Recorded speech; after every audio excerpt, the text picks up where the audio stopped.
Well, Grand Rising Phenomenons, it's your girl, Sherletta, digital content creator, podcaster, insurance agent, all the way down in sunny Florida, back at it again. And apparently, I sat there for 50 minutes doing the replay on this video that we recorded of Ashley K. Lee and sharing her story. And yeah, y'all couldn't hear it. So we're back at it again. I hope that you all can hear me okay. I would love for somebody to come into the room and enter into the chat. We had a conversation last week, myself and my god brother, LP. And let me just see if she can send me a message. Let me actually see if Ashley K. Lee is available. But okay, so hey, god brother. Okay, so I sat there like a goofball for 50 minutes playing this thing on the stream, and guess what? Nobody could hear it. So I'm back at it again because I don't wake up to lose. So I feel a little bit defeated. I try not to depend on you, god brother, because I know you on your way out of town or out of town. So I was trying to record it in the clubhouse room. If you can hear me okay, can you hear me okay? Please send a yes in the chat because they couldn't hear me earlier. So let me see if I can do this. Can you hear me? If not, then I'm going to have to change the settings on these speakers. Okay. All right, cool. So we talked about Ashley K. Lee. We did this banging, and for whatever reason, when I shared my screen, you weren't able to hear it. So I got an idea. I'm going to see if it works. I'm going to go ahead and share my screen, and then we're going to listen to the video on another through another means. So here we go.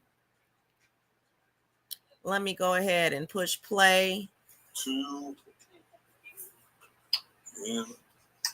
Yeah, it wasn't you, LP. Hold on. It wasn't you, LP. It was when I tried to restream it on here because I can't connect it to my social so that it's actually a link. So I figured let me restream, have it on here as the live. I don't feel like I did Ashley K enough justice with the interview last time. I feel like I dropped the ball. You understand? So I'm back at it again. And no, I don't have on the same shirt. I actually do change clothes. And I actually have clothes. But yeah, so we tapped in. So I know the video itself was when I go to reshare it to my group, I can't copy that link because it's for whatever reason, it's a Facebook link. It's just all weird. So it's nonetheless, we just gonna get through it and we will work out the glitches. I promise y'all that. But I'm passionate about talking to people. I'm passionate about getting people's stories out here, y'all. And I needed to get expedite Ashley K. Lee's story because she is not in a situation where she time is not necessarily on her side. So when you have a situation where time is not necessarily on your side, those that are her soul tribe have tapped in to figure out what we can do to do our part, right? So Ashley K. Lee, I'm in the lab today, girl. I'm feeling like I'm kind of all thumbs without my god brother LP because I've been relying on him heavily. He's been teaching me, but he kind of cut the cord on me. No, I'm just playing. I know you didn't cut the cord on me, LP. But this is about Ashley K. Lee. The doctors didn't listen to her. And the more I kind of unpacked her story, god brother, about how doctors don't listen, you know what I'm saying, time and time again. How often do our communities get misdiagnosed or anybody's community get misdiagnosed? That's just my experience. You understand? Like, we get misdiagnosed all of the time because they're not listening to us. They put us on a prescription that's not meant for what we're going through because they're not digging deeper into our symptoms. They just got to get through it, or sometimes just whatever. So Ashley K. Lee, this is a conversation for her. I am going to shut my mouth and replay this video yet again. And see if we can tap in. All right. So great video. I don't wake up to lose. I feel like there's a purpose and there's some kind of obstacle why every time I get ready to advocate, something happens, man. So y'all keep praying for your girl. Pray for God, brother, and his family. This is the I Am Phenomenally Me podcast. It's your girl, your host, Charlotta Germain, all the way from down in sunny Florida, digital content creator, podcaster, insurance agent, notary. You know what I'm saying? My profanity is down at a minimum today. But I love y'all so much. And here we go. I'm about to share my screen. We're going to do this right here. Hold on. It's always somebody snoring in my background. I don't know what it is about my house. That's my son, y'all. The other day was my brother. But I digress. Turning the volume up, sharing my screen. Ashley K. Lee, I love you, baby girl. Keep your head up, man. And if you out there, you going through something, don't sit there and go through that by yourself, man. Make sure that y'all tap into whatever resources that you have, because there are people waiting for your arrival. So open up your mouth and speak. And for those that you all that have resources out there, man, tap into the people that you're supposed to be tapping into, man. Don't be so distracted by life that you forgetting that somebody else needs you and your presence. And it's not always in your immediate family, but I digress. I'm fired up today, y'all. I've been having my ass handed to me on the platter for the last 3 weeks, but I still got back up again. And I encourage y'all to do the same. Share my screen, shutting up. Have a good day. I'll talk to y'all in a minute. Let's see. Let's do this. Okay. That was epic fail.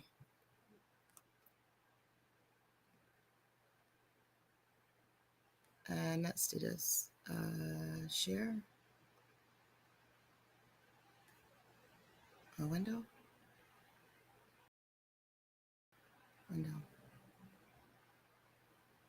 All right. There we go. Another exciting day here at the I Am Phenomenally Me podcast. We're going to have a power pack session today. Can y'all hear that? I'm so grateful to be talking to almost the infamous Ashley K. Lee.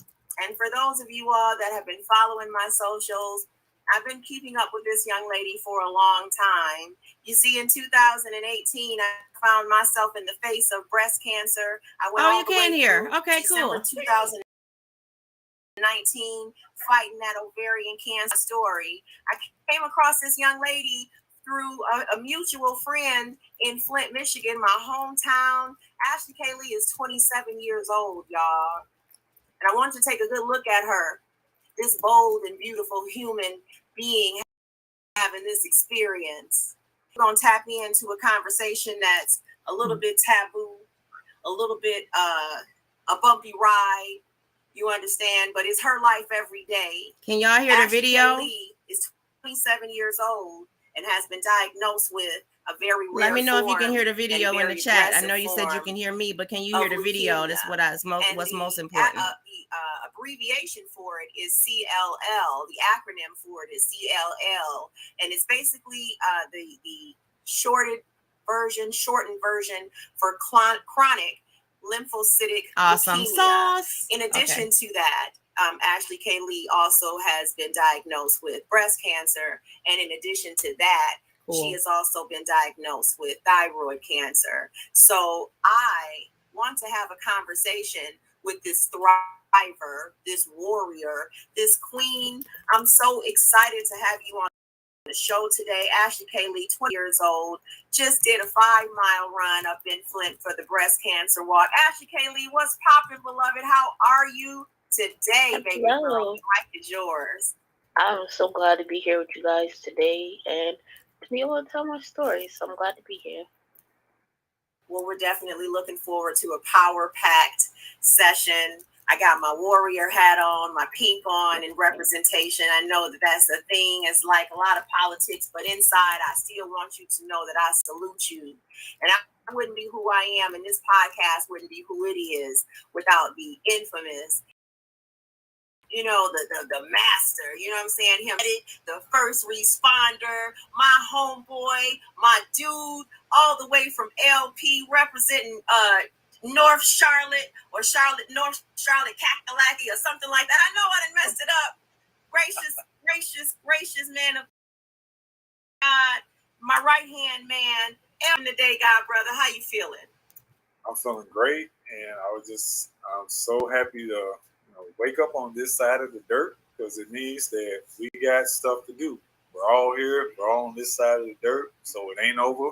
And with it not being over, we're gonna do some advocacy, we're gonna do some awareness, we're gonna inform, we're gonna get some entertainment. We're just gonna have some real talk. And this is Ashley's interview. She's gonna be doing the majority of the speaking. Ashley, this is your story that you're gonna tell and share with the world. We don't do soliloquies here. And today, I'm excited. I know Letta's excited. I'm just making sure all the technical stuff goes as smooth as possible. But I got some questions I'm gonna throw in the mix. So okay. Pass the mic back over to Shaletta. The mic is yours. All right. Well, I love it so much. Thank you so much. And again, welcome to the Phenomenally Me Women's Society, the I Am Phenomenally Me podcast. It's a story where we educate, we collaborate, we motivate, and we inspire, and we storytell. And today we're talking to the beautiful Ashley K. Lee, who's in the fight of her life. Ashley K. Lee, why don't you go ahead and just tell us a little bit about yourself, particularly, getting down to the meat and potatoes of it. What were you doing that you had cancer? How did that story go? Because at 25, 26 years old, you're in the prime of your life, right? So what happened? What made you be able to find out that you had this type of diagnosis? I was really sick for a while. And me and my mother, we were going from doctor to doctor to find out what was wrong. And they weren't thoroughly looking at anything. I feel like, one, they thought I was probably like drug seeking, like medication seeking. And two, they looked at my weight and they're like, okay, well, you're a bigger girl. If you lose weight, then you won't have this problem. And my problems that I was suffering from weren't due to my weight. And I don't feel like no one took me seriously. And they actually looked at what was going on. And a lot of my symptoms went ignored. So for a while, I was just suffering without knowing really what was wrong. And if it really weren't for my mother really speaking up for me, I probably would have never known, because I got to the point where I was just tired of trying to explain what was ailing me, that I just didn't want to go to the doctor anymore. And I would just sit home really miserable, and I would cry about it because I was in excruciating pain, having horrible headaches. That was like one of the symptoms I had, like horrible headaches and bruising, like just bruising out of nowhere on my legs, my arms, like my skin just bruising so easily. And my mom, like, she really advocated for me to be like, hey, y'all need to pay attention to my daughter. Something's not right. Whatever it is, you guys need to figure out what it is. And like, I'm grateful for that, because it's no telling what could have happened if it wasn't for that. So I do want to tap into something that you said real quick, but before I ask you that, how long had you been experiencing symptoms? What was the timeline like from the time that you went through the symptoms to the time you actually got the diagnosis, and which diagnosis? I actually had symptoms well over a year or 2 years prior to getting diagnosed, and I got diagnosed with the CLL first. That's what I first got diagnosed with. And they found it in the later stages. And what I found out about CLL in general is the fact that that type of leukemia is normally found in later stages because the symptoms mirror so many other things. And so statistically, especially with my racial background, we found in the third, fourth stages, which once you get in those stages, it's pretty much they start talking about end of life care, because CLL is already a cancer that once you have it for life. It's not a cancer that's curable once you get to a certain stage with it. So they found mine late anyway. And it metabolized to my breast, and then it started affecting my thyroid. I was really hurt when I first found out about it because I felt like I was let down by the so-called people that are supposed to be taking care of me. And that bothered me for a long time. It still bothers me because I feel like they should have paid attention to a lot of things that I had going on. One of the big symptoms with CLL is your spleen is enlarged. And I had my spleen imaging done like a year or two prior, and my spleen was enlarged, like significantly enlarged. My white blood cell counts were everywhere. My red blood cell counts. Like, I had signs that there was something wrong, but they just never bothered to look more into it. Yeah, but I was going to circle back to, because I'm really challenged with the statistics that we have as melanated people, anyways, with how our numbers for cancer are in droves, but the treatment that we seek sometimes doesn't always add up. So to have a conversation with your doctor over and over and over again, and have to keep having this conversation that something is going on with me, and it sounds like you were more of in a shut, kind of going into your turtle, not because you were afraid, but because you were upset that no one was listening. So becoming voiceless, almost in a sense, is what I gathered from this conversation. And then having your mother to advocate for you that they had found the cancer in the aggressive stages. So you were in the stages 3 or 4, it sounds like, when they found it. When they found it, I was in stage 3. I'm in stage 4 now. But when they found it, I was in stage 3, and it was already affecting like my lymph nodes. So it was already really running havoc on my body. So it just kind of pondered me of like, why was I ignored, and why did it take a doctor that looked like me to actually pay attention? Because that's what ended up happening. I ended up getting a doctor, and she looked at me and she was like, I know something's wrong. She was like, I'm going to get to the bottom of it. And at first she thought it was like lupus. So she was like, okay, well, I'm going to check for lupus. So she checked that. It wasn't that. And she was like, well, maybe you have like an underlying like sickle cell issue. And I'm like, well, I never was told I had sickle cell. She was like, well, in the 90s, the tests they did were kind of flawed. So we run it again.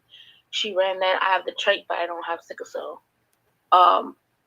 And so she kind of went down this list of like different blood disorders, different immune disorders, until she hit cancer. And so she was like, well, I don't want to scare you with it, but I think this is what it may be. We're going to run a biopsy, and we're going to run a panel, and we're just going to take it from there. And but when she told me, she had this look on her face like she already knew that's what it was, but she still had, run her tests and everything. And when she told me, I was surprised, but then I wasn't surprised because I was like, at least I know what it is. I'm not crazy. I haven't been just complaining about something bothering me all this time. It's nothing. She advocated for me because after a while, she couldn't do as much because she was only my primary physician. So she actually sent me to see a specialist whose specialty is like hematology oncology. And luckily, like, he is a great doctor, and he's advocated for me too, like, as best as he can. And I'm just grateful that I ran into her, because there's no telling what could have happened to me because nobody wasn't paying me any attention.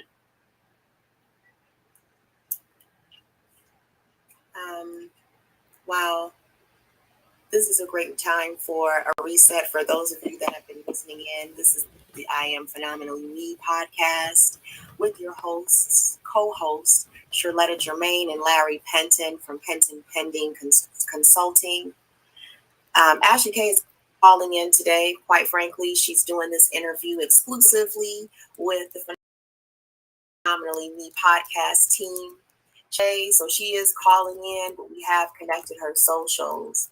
Today we're talking about a topic that people just don't talk about. We don't unpack that story. We don't talk about how we're being ignored in the medical field when we have concerns, and our doctors oftentimes dismiss it as something else. And oftentimes it has to do with the demographics, the location that you're located in, and sometimes even as an insurance agent, I can say, even because of the type of insurance that you have, it's not worth it. Sometimes they won't look into it. But thanks for your angel, the primary care physician who was able to get to the bottom of it and really do what she swore, took an oath to do. Right. And that is to serve. So let's talk a little bit about,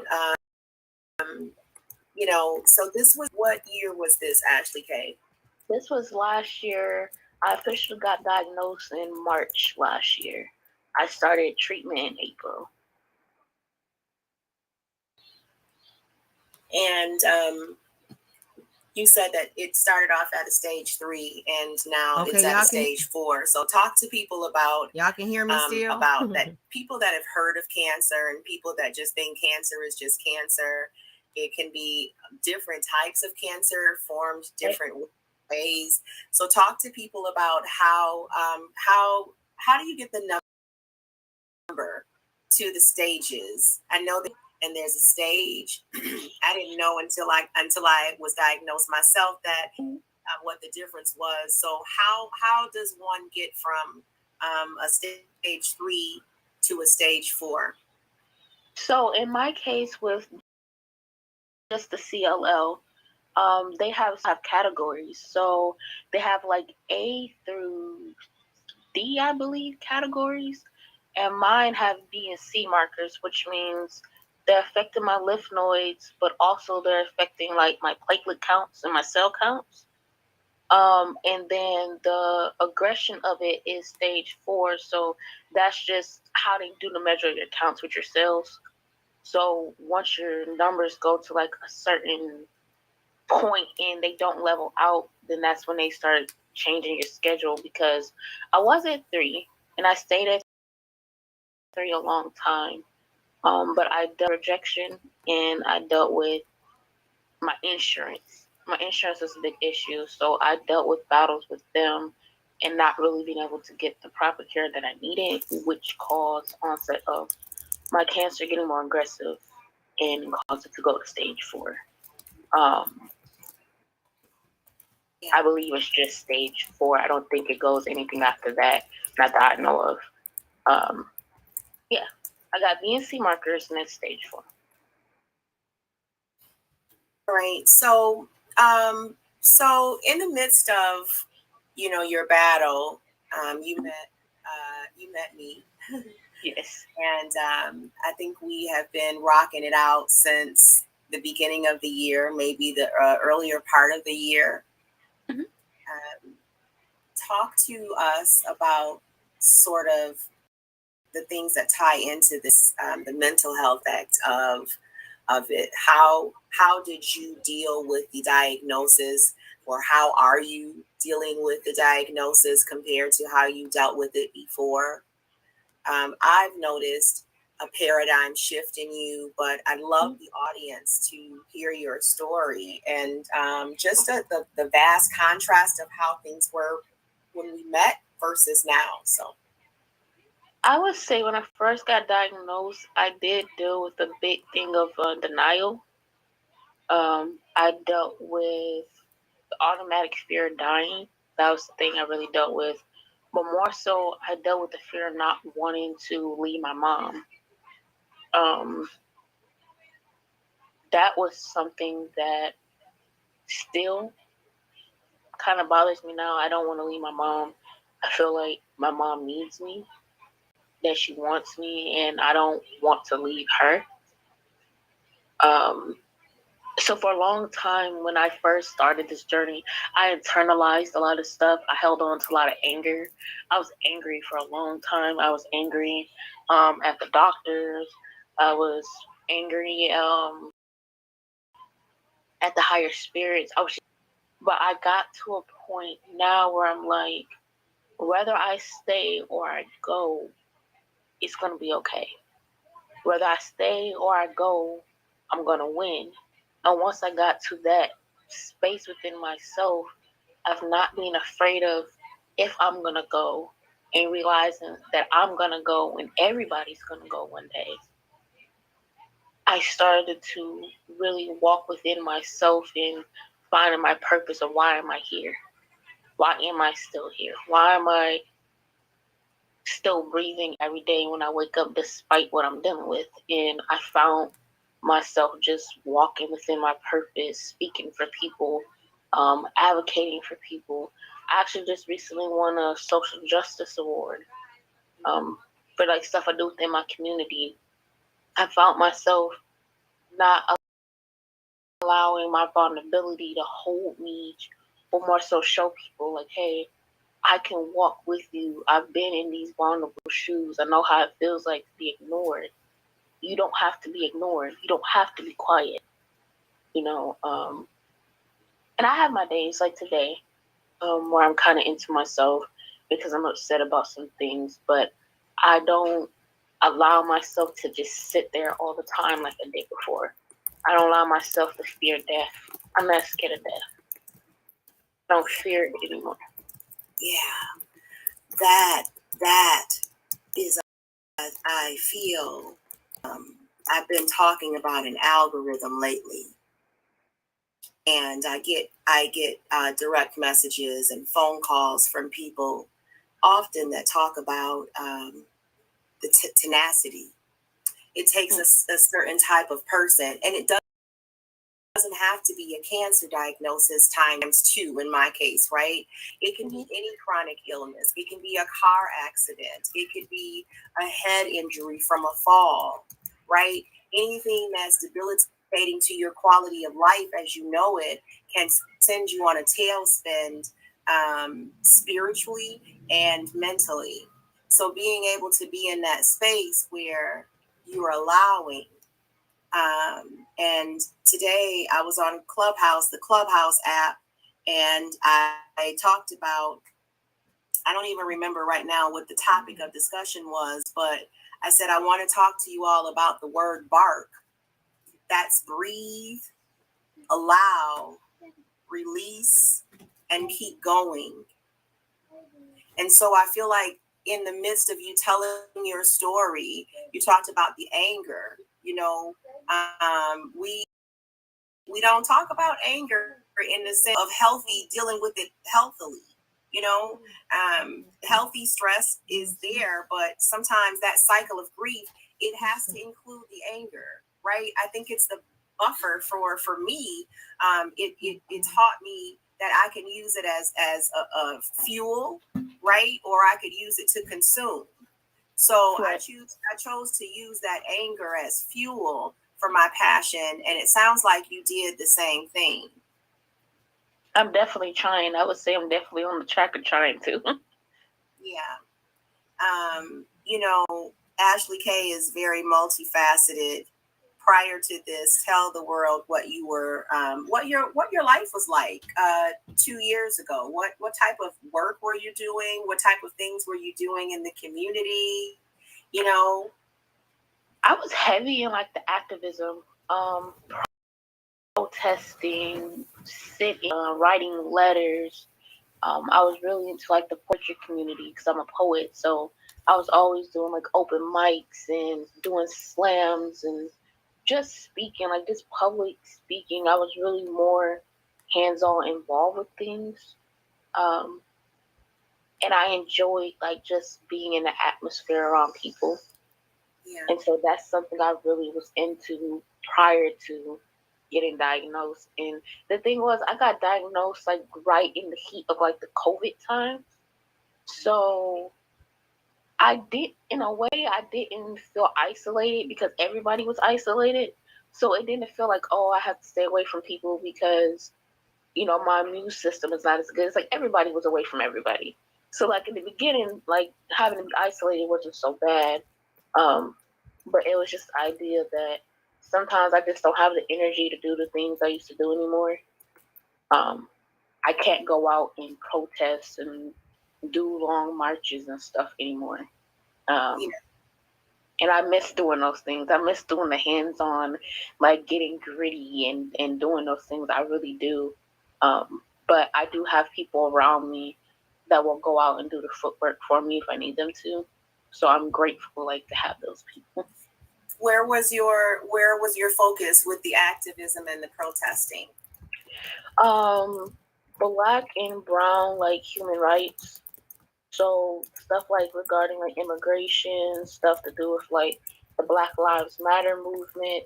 The movement I was part of was more of a grassroots movement. So it's like a collective of us came together and like started our own personal movement. And we also partnered with like the Young Black Panthers. So we kind of all collectively came together, and we also were fighting and protest water crisis here in Flint, which is still an ongoing issue. But we walked like hand in hand together. They actually were trying to press charges on the protesters that protested and said that we caused damage to property in the grass, which we didn't. And like they tried to put charges on us like almost a year and a half after the fact. Like they mailed us letters and everything. And I was like, really? Like y'all don't have nothing better to do. But yeah, I miss that. I really do miss doing that stuff. Yeah. Talk to me a little bit about your creative side, Ashley K. I know that you're a poet. You sound like you do some spoken word, and I know that there are some events that you've attended this year. In celebration of you and other creative writers alike. Talk to me about your poetry. What is it that draws people in, and what kind of writing style do you have? That's a good question. Honestly, I feel like the thing that draws people in is the fact when they speak to me, I kind of more have a quiet voice. But when I speak my poetry, it's like it echoes off the wall. It booms in the room. And I've been told that I have like a very loud energy. So even if I'm not saying anything, my energy is really loud. And I feel like people can feel that through my words. And when I'm speaking, it's telling a story, whether it's my story or someone I know's story or something I've seen around me. I try to tell a story because I feel like that's the easiest thing for people to understand. And you can empathize with someone when you can hear their story, you can feel their story. And that's always been my poetry, is that I want to embark on a journey with people and they sit there with me for a minute, 2 minutes, and really feel what I'm speaking about. And I'm passionate about a lot of things I write about. So, I just feel like people can feel it. Like when I speak, they can feel me. And I think that's just something that draws them to me. Sure. You talked a little bit about being fearless. Mm-hmm. And that I have noticed something that's going on in our society today, and it's a lot of people discouraged, man. It's a little bit heartbreaking because there's so many people that just don't feel like they have a reason to go on. There's a lot of people that feel like they want to check out early, and there's a lot of people that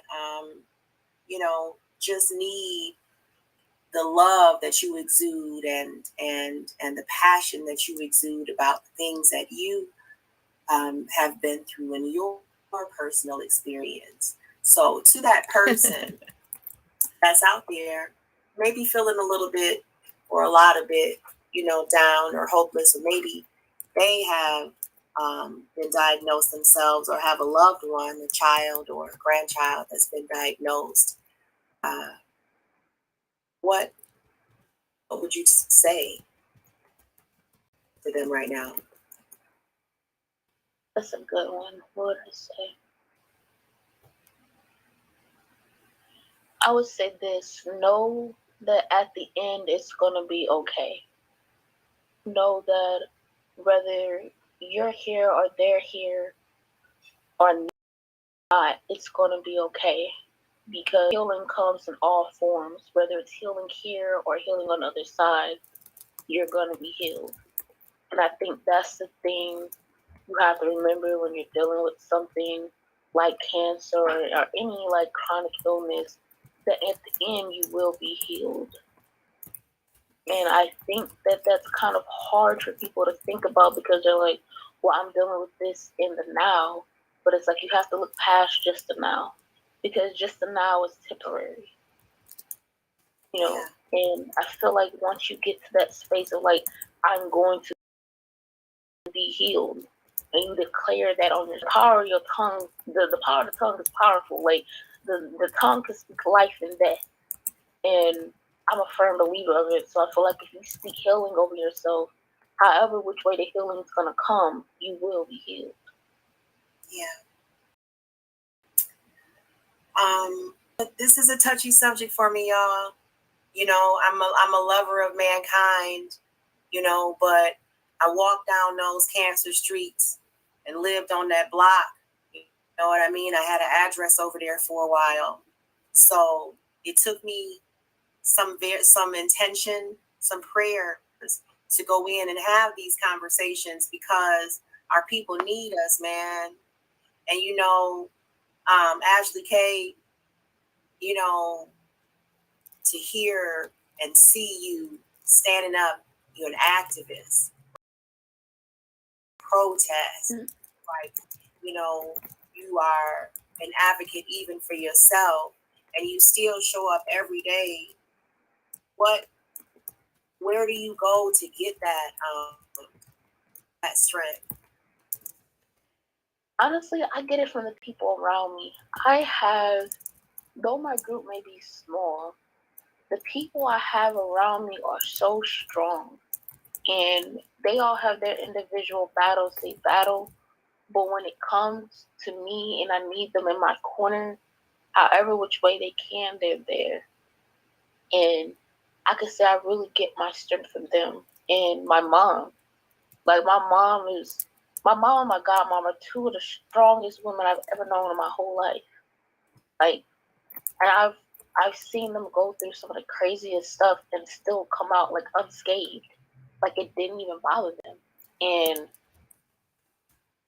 I want to be able to mirror that type of strength and be that type of strength one day. And they feel me when I can't fill my cup. People around me, they pour into my cup when my cup is empty.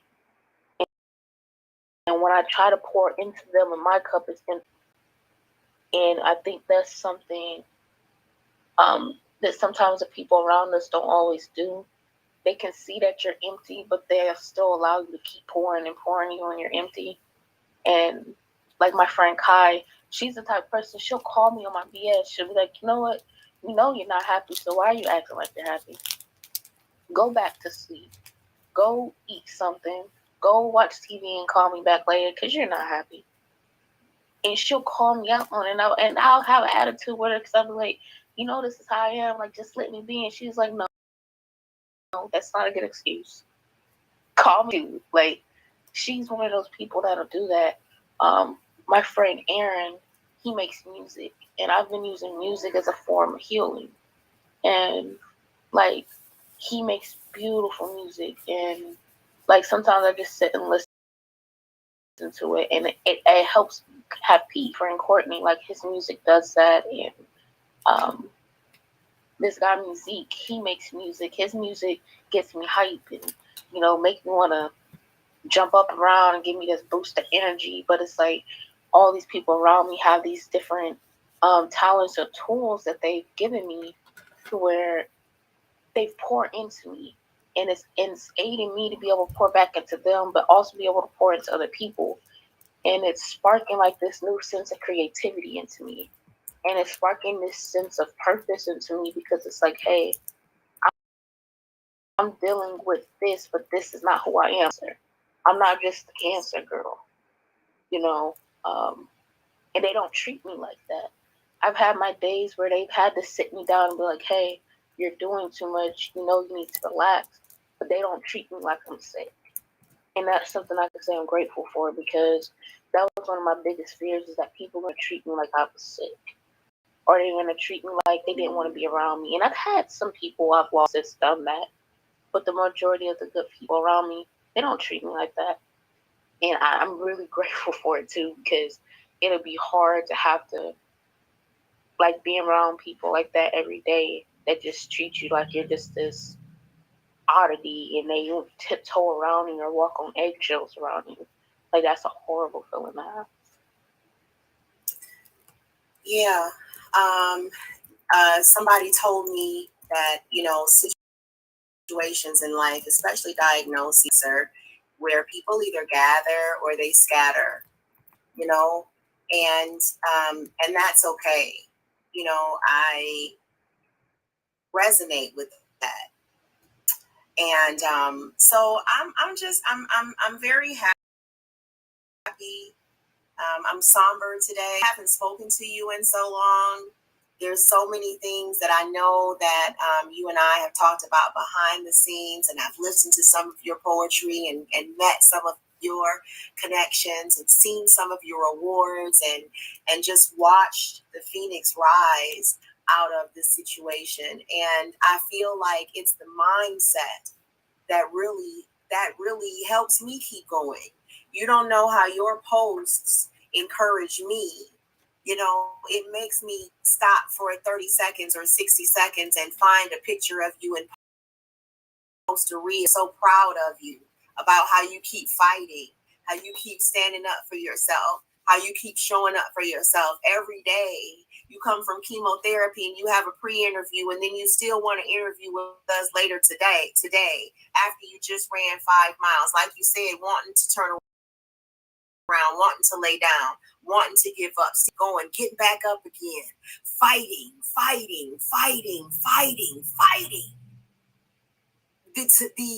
The fervor in your fight it leaves me in awe, like big facts. So I want to give the opportunity for God Brother LP to come on and speak. Okay. I know he'll probably have a lot of more technical questions for you, possibly just because he comes from that field. Some of the things I definitely understand, but so God Brother LP, you are such a gentleman. He loves to sit and let the ladies talk. He honors his wife in her absence. She might be sitting right there working besides her, and him in the next room. But he's definitely a force to be reckoned with. Podcast streets, you understand? So God Brother LP, thank you so much for being here today and for advocating, facilitating. I know we've had a lot going on behind the scenes, and I definitely thank you and honor you for your time.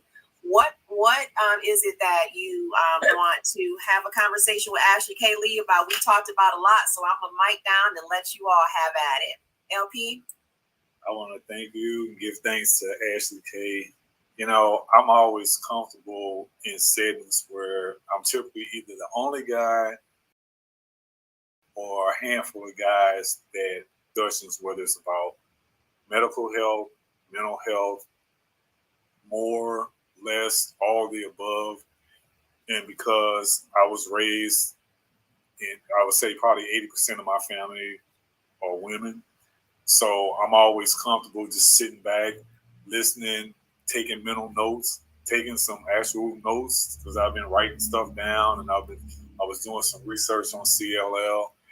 And as a person who has a medical background, because I'm a paramedic and firefighter, even though I'm retired, there's still things that I am very interested in, especially when it comes to medicine. So some of the questions that I have for you are in relationship for those that identify as men. Because I was looking at some of these reports and studies, and it looks like that men don't make up of those that have CLL. As far as your information that you have you encountered men with CLL? And if so, what are those conversations like? So honestly, I'm part of a support group. Guy, he's a little bit younger than me, and he has CLL. He has early stages of CLL. But he's the only guy I've met. Most of the people I've met have been older women. So the statistics, I've read the statistics as well, just out of curiosity. I am one of the like rare oddities because also with CLL, statistically it affects Caucasian like older women. So I'm like already an oddity as far as like my age and my racial background, but also with discriminate. So into the statistics are everywhere when it comes to stuff like that. Yeah, because like a great resource for some of this information. And when I do research, I do real research. No slap to anybody or whatever. I come from a clinical point of view. So when I'm doing research, I'm going directly to a lot of the sources. So this information that I'm looking up is from the National Library of Medicine, the National Center of Biotechnology Information. And, you know, one of the things that they pointed out was that, you know, the data from some of these, they did 4 randomized trials involving 1,821 patients and 3 registration studies of stage A disease involving 1,299 patients were analyzed. Overall survival at 10 years was better for women than men in all the trials, and it's 27% versus 15%. And in the registration series, 55% versus 43%. More women than men in the trials were BNET, BINET stage A progressive, 26%, but gender was an independent predictor of survival in a multivariate analysis of clinical variables. Women responded better to treatment. Overall response was 83% than men, which was 71%. Within each stage and age group, although fewer women than men received the full treatment dose, and that was 79% versus 85%. Women were more likely than men to experience toxicity because we know these are chemotherapy type treatments. Right. The gastrointestinal toxicity, so GI tract toxicity. Welcome. Tap in, y'all. Lab markers in the trial showed a significantly lower incident in women than men of unmutated genes.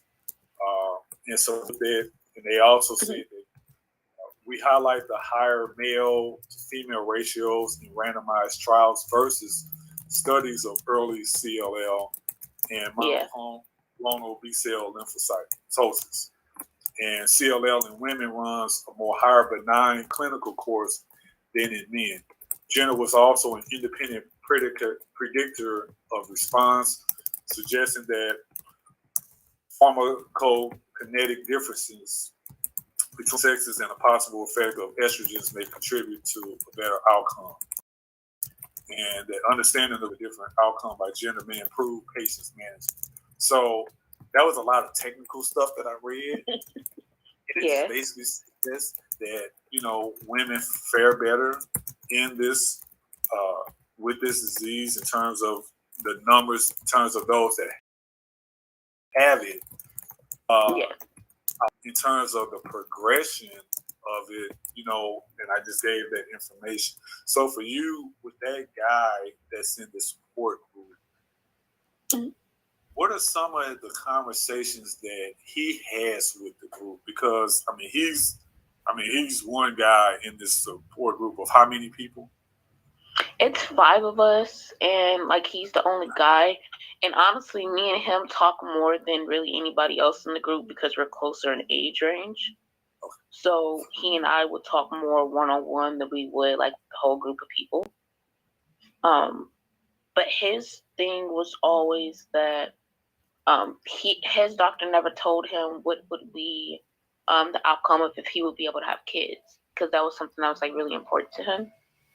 Okay. And his doctor couldn't give him any like viable information that he was aware of or knew.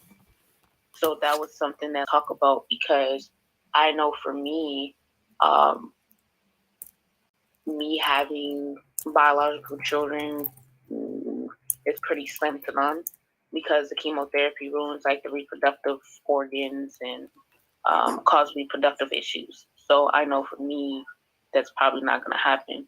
So we would always like look into stuff as far as for him, but there's so many different studies and statistics. And then with CLL, when it's in the earlier stages, you have a lot better outcome than when it goes into the later stages. And it's really complicated when you start looking into statistics, because sometimes certain demographics you don't fit in, or you may fit in one part of the demographic but you don't fit in the other. So it gets confusing and overwhelming. And then if you have a doctor who doesn't have the accurate information for you, you kind of stuck yourself. And then I always told myself, I'm not going to Google anything I find out, because Google is automatically going to tell you, oh, you're going to die, or something's really wrong with you. So I try to try to stay away from it late when I find out. Stay away from WebMD, folks. Please. See? Do not Wait, do it to hold on a second. Hold on a second. I don't know if y'all heard that Mrs. LP is like, I'm in my office and she, I think, is somewhere in our apartment. She just yelled out, hey, when I said stay off of WebMD, because Mrs. LP is a hypochondriac and she absolutely loves WebMD. So she can have a cough, she'll go on WebMD and come back to me and be like, LP, with this, ghostly look on her face, I'm dying. I'm like, what do you mean? I just, I got this cough and I didn't know where it was coming from. And I went on WebMD and typed in my symptoms, and it said that, I got radiation sickness and, the aliens are coming to get me or some shit like Star that. symptoms. You know what I'm saying? Like, they'll come up with all kind of stuff or whatever. I'm like, where did you get that from? WebMD. And I just dropped my head. It's like I can't get her to stay off of WebMD. Like, if I could do something to like make her stop doing something that I didn't like, it would be the elimination altogether on any smart device of WebMD. That's it. But see, she like always ear hustles when we're having these podcasts, which is great, because I'm like, hey, why don't you come on and be part of this or whatever? And she was, so that's why she's not in the room, like Shaletta was saying. So I just want to let y'all know that Mrs. LP is the disembodied voice, always. Somewhere she's around. I just want to let y'all know that she's always around, which is why I never have a problem talking about her, because, again, she always cool. So I want to get back to the interview, since we were so rudely interrupted by Mrs. LP. My other question is, and I, we love her. We love her. My other question is, this is October, which is a multi-shared month. We have domestic violence awareness. We also have breast cancer awareness month. For you and for Shaletta, but specifically for you, having the conversation about breast cancer. Again, my questions are coming from the male point of view. Get breast cancer. Right. The numbers are not high, but it does happen. Have you encountered men in a support group or any setting that have or had breast cancer at any point? No, I haven't. I haven't. All the support groups I've been part of for like breast cancer have been women. I haven't met any men. And the reason I ask that is because I'm a person who believes in going to the doctor. I'm a person that believes in taking a friend to the doctor. Like Tom Joyner, the radio host, used to have this big thing about that. I'm a person also, because I am a clinician, that I wasn't always that person. We typically in the medical field make the worst patients. And so, and especially even if you're not in the medical, a lot of times we won't go to the doctor unless we got our arm hanging off by one skin cell. You know, we are about to keel over. You know, and it's like, okay, I guess I'll go away. Right. So for me, having these conversations, especially with women, because I take that information and I say, hey, you know what? Yeah, this is Breast Cancer Awareness Month. Are you aware that men get breast cancer? And guys are like, what? And I'm like, I'm telling you, men get breast cancer. And I start giving them all this information, and they're like Macaulay Culkin's character in Home Alone when he had his hand up to his face, and Right. whatever.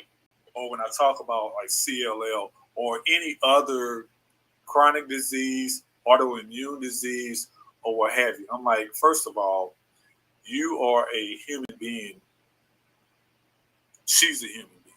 So Right. pretty much most of the stuff, you know, we're not talking about uterine cancer. Right. You know, now for those that don't understand how the chemo and the radiation works, course of treatment like on a typical patient that has CLL? So for me, I can speak from my personal experience. I went through trial and error getting treatment. I didn't have a med port originally. A med port is where they insert like a medical device in your chest. Yes. Mine's on the right hand side. Yeah, the right hand side. And it's pretty much put into a main vein, so therefore they don't have to like poke you in your arms and stuff. Right.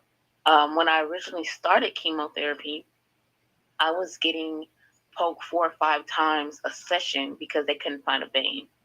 Yes. And it was getting to the point where it was causing mental trauma as well as like physically harming me, where my doctor had to advocate for my insurance to pay for me to get med port in.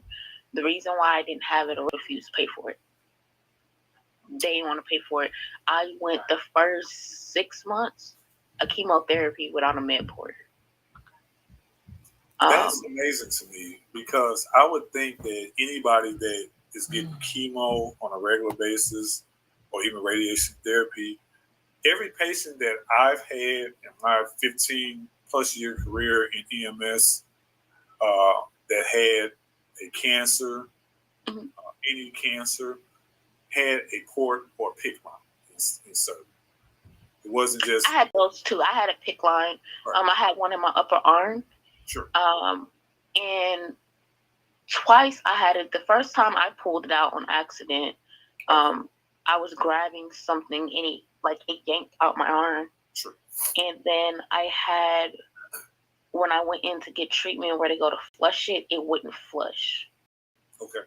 So I get it removed, and that's when my doctor was like, yeah, we need to do something about getting the med port put in because it was causing me unnecessary trauma. Like my veins were blown. I have scar tissue in my hands where I can't even get poked in my hands anymore. So yeah, because you know if any of those medications were to infiltrate the skin, some of it can be causing tissue necrosis. You got hematomas. You got irritations and all kind of things medically that are just bad. And you know, our job as clinicians is first do no harm. We don't want you to be a human pin cushion. So having that chest wall port or maybe a PICC line would be so apropos. And it just is, when I hear stories from people who are patients and receive, or they had them before, some of the nightmare stories that I hear, it just bothers me. Like having to fight the insurance company to get something like that done. It's like, okay, just IV access in and of itself, by itself, to me, is not something that you want to do, especially having these treatments on a regular basis. If it's we call it a bolus, a one-time med push, that's different. But if you're getting something on a week, 2-3 times a week or more, what have you, you got to have something that's more substantial. than just an ACIV, which is in the bend of your arm or something like that. You need a port or, in minimum, a PICC lump.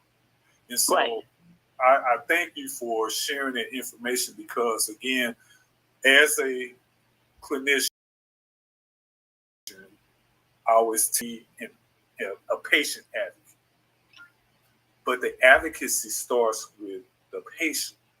You got to be your own advocate almost way more than me because you may not encounter me. You're going to always be where you are. And so having that awareness to be your own advocacy, you did that. You talked about that earlier today, how you had to find the right doctor. And that doctor had to listen to you and see you because you treat the patient, not the machines. And so I'm so thankful about being your own advocate because I want to reinforce that to anybody with any medical issue, whether it's a trauma situation, whether it's a medical situation, or both. The advocacy starts with the patient. Can't be their own advocate because of altered mental status, because of severe weakness, and the altered mental status could be unconsciousness, a state of unconsciousness. It may be their disease or their illness has gotten to the point where they're too loopy. They might be too lethargic, different things like that. That's where your health power of attorney comes into play. And so for those health POAs, I want to speak to them and say, again, once that person has this and they are of sound mind and body, it's so imperative for the patient, the health POA, and the provider to have a conversation together to say, what is the plan of action if such and such happens? Good, bad, ugly, or indifferent. Conversations in detail. I've had those conversations loosely. More so with I guess my closer friends around me. I've had those conversations with. I haven't really had that conversation with my mom, other than my dark jokes that I make to see to crack the ice with her about it. But I haven't really talked to her about it. But I do have my own plan and things written out of if the worst was the worst to happen, that I would want to have done just to make it easier on everybody choices so they wouldn't have to. Okay. And that's very important because I was interviewed last month on a radio podcast and the host, she just lost her mom. Peace be upon her eternal soul forever. And we talked about end of life from an EMS perspective. And we talked about health POAs versus POAs, power of attorneys. We talked about the difference between a DNR, do not resuscitate, or DNAR, do not attempt resuscitation order, a DNI, which is a do not intubate. So you can resuscitate, but they don't want a tube in their windpipe. We talk about all of those things, advanced directives, living wills, pros, cons, what we look for in those things, because if I show up and somebody's unresponsive, or let's say they're unconscious, because those are two separate things. Unconscious is unresponsive is we got to do chest compressions because they're not breathing in no pulse. I need to know if there is a DNR order. If somebody comes and says this patient has a DNR order, until I see it in hand and it's failing to work that person. And I bring this up because a lot of times in situations with people who have possible terminal illnesses like a cancer or what have you, those things come up in conversations. They do. They could be triggering. It could be something that people avoid. And just appreciate you having a willingness to have the discussion openly because, again, it makes it so much easier in that situation that's so gut-wrenching. So I thank you personally from a first responder and a clinician for coming onto the platform, coming onto the show, sharing your information, and being very candid on something that I know is a daily struggle. And you know what? We got you. And I appreciate it. Like just having people around me that for me is so important. It's really important that I emphasize on the fact that I wouldn't be able to do this by myself. I am advocating to get better care for myself because I do want to try different clinical trials that are not offered at my current physician's office. So a lot of stuff I will have to pay out of pocket. I pay medication out of pocket now. So a lot of it I'm having to raise money for, and I'm having to reach out my comfort zone to ask people for help, which is like one of my hardest things to do. But with this type of battle, I can't do it by myself. It's not a do it by yourself type of thing. So I am reaching out and just wanting to tell my story so people will, one, look at themselves and the people around them, but then two, like a lot of things need to change. Like the issues with the insurance companies and how they handle horrible. Like I'm not the only one. Like as I've heard plenty of horror stories about how patients are getting not the proper treatment, or they can't afford the medications like me, or they're getting denied, MRIs, or they're getting denied surgeries because, they don't want to pay for it, So I'm trying to do the best I can. I've been trying to rally for myself, and hopefully I get the donations and stuff I need, and I'm just keep trying till, I can't try no more. Well, for those that, because this podcast is going to be streaming everywhere on audio, but we are recording it with video also. And on the screen, I have your GoFundMe page and your TikTok, not your TikTok, your link tree on the screen available. So links in the show notes available for your GoFundMe. You have a goal of $125,000. So far, you've raised, it looks like, $1,550. Yeah.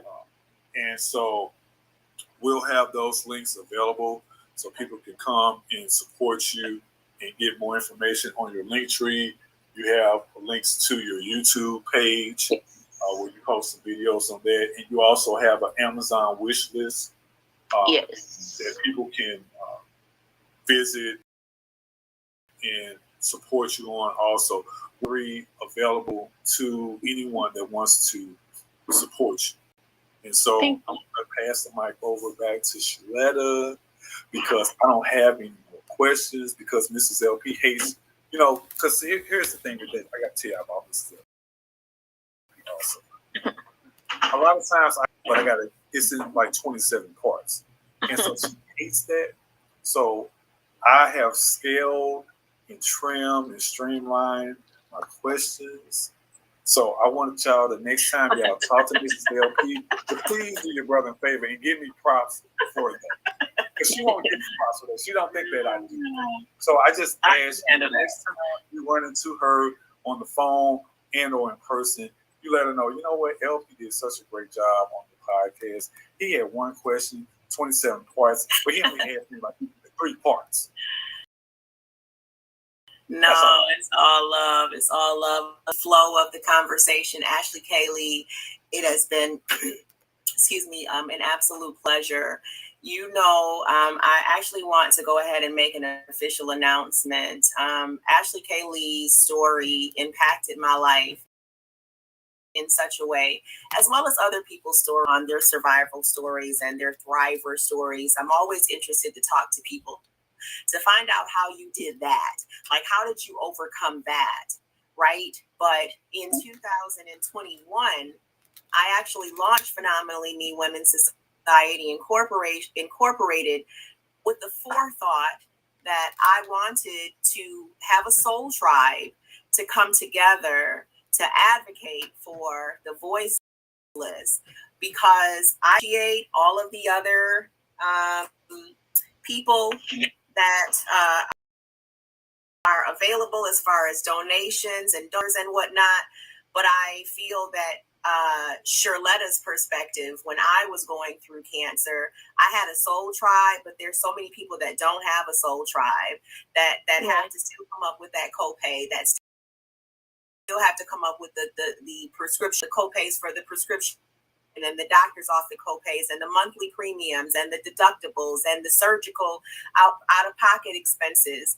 And as a life and health insurance agent, I know that those situations are problematic, and you can make $1 too much, and now you're not under the poverty level, and you no longer qualify for the state medical, which can sometimes be problematic when it comes to chronic illnesses anyways. Yes, so very much so. Yes. So I love that LP was talking about, from the clinical side, all of the paperwork that we're interested in. So Ashley K. Lee, here's my announcement. I told you that I was going independent. I've been working for a firm, not going to talk about that, but I've been positioning myself strategically to be able to launch this nonprofit, because corporations, corporate money, $125,000, that's corporate money, right? But corporations love to give to nonprofits. Right. So being able to position the leg of the business as a nonprofit so that people can donate is where I'm at right now. So I'm in my final leg of the nonprofit. That'll be a part of the Phenomenally Me Women's Society, sort of like Walmart and Sam's Club. You understand? Because one of them is nonprofit. Trust me when I tell you they nonprofit. But being able to position myself, number one, so that we can raise monies for not only you, but other cancer patients and their families' life. Number one, I wanted to say that. Number two, I wanted to say I finally got contracted, girl. I found you some final expense. Some final expense that's not going to cost you all of your DNA. So we're going to talk offline. I think that having the living benefits is important. That we didn't talk about is how important life insurance is and living benefits are. But having an expense policy in place, even if you are sick, right? You can still get a final expense policy and not leave the burden of carrying your life for that family. That is love in action. So I am positioning myself, Ashley K. Lee. I thank God for your life. I thank God for your fight. I thank God that you get up and show up for yourself, even when it feels like you just want to give up and quit, when your body feels like it's been poured with cement and concrete, right? Like being able to just get up and think for yourself. And I don't know what's going on with this glitching. This wasn't happening today, but I know that this interview is God purposed. We will advocate for you, Ashley K. Lee. We stand in the gap for you and others, because somebody needs to know that there's someone out there that cares. And I say this all of the time: kindness changes everything. Sometimes it don't cost your dollar. Sometimes it might cost your time. So take your time and pour your seeds into other people, and let's go through this thing called life together. Because you know what? We got one shot, right? Yes. Up in St. Louis today, somebody buried their baby. Somebody buried 3 people today at that school, right? Yep. We get one shot at life, man. So let's go through this thing called life together. Let's do it intentionally. Let's open up in our minds and expand, because we're not going to be in this dash forever, right? That moment of inception when you came in this earth, and that moment that you depart from this body, that dash, we're here to make that dash bright. So Ashley K. Lee, I give you flowers, baby girl. I say show up for yourself. You're not battling 1 but 3. You know what I'm saying? And every day you have to get up and war within your body. Hopefully Social Security has given you your disability. If not, let us help you with that. But I thank you. I'm so honored to be able to speak with such a powerhouse, man, such a warrior, such a thriver. You give me life, Ashley K. Lee. I keep saying that, but I mean that so intentionally. I hope you feel that. You give me life. You give me a reason to fight, because at 27 being diagnosed, At 27, I didn't have children. I wasn't married. You understand? So at 27, had I been diagnosed, I don't know if I would have had a reason to fight. You know what I mean? But you found a reason within yourself to fight and advocate and be a voice for the voiceless and stand up to yourself and say, hey, we ain't taking this laying down. Whether I go or whether I die, I still win. When I love you, Ashley Kaylee, thank you so much for spending this time with me today. It was a pleasure. It was an honor. LP, if you could just do us a solid and tell us how to reach her on her socials again so that they can see that. If you all and I just gonna shut up because like I said, this is something that could go on forever, but out of respect for your time, I want you to get your rest. We will advocate for you, Ashley Kaylee, and others like you. I will drop the name of that nonprofit organization when it's time. It was literally placed in my lap.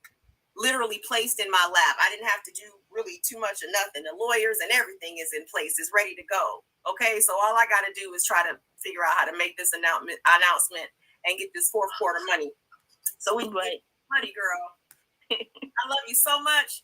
Actually, this has been the I Am Phenomenal. We got your banging hosts, LP in the building, the clinical fire medic consultant, you know what I'm saying? All things clinical, first responder in life, in real life and in the spirit. And on my team, we had the phenomenal, the mastress, the glorious, the gem herself, Ashley Kaylee. 27 years old, battling 3 types of cancer, gets up and walks for herself, is still an activist, is still doing things to poetry and spoken word and breast cancer walks and all of this other stuff. And so I say, well, you understand? She make you want to run a mile, but I'm going to run to this bed. You know what I'm saying? I need a nap. I'm getting old, y'all. I love you so much, Ashley Kaylee. Thank y'all so much, LP. I'm out, y'all. You got anything to say? The mic is yours. LP out.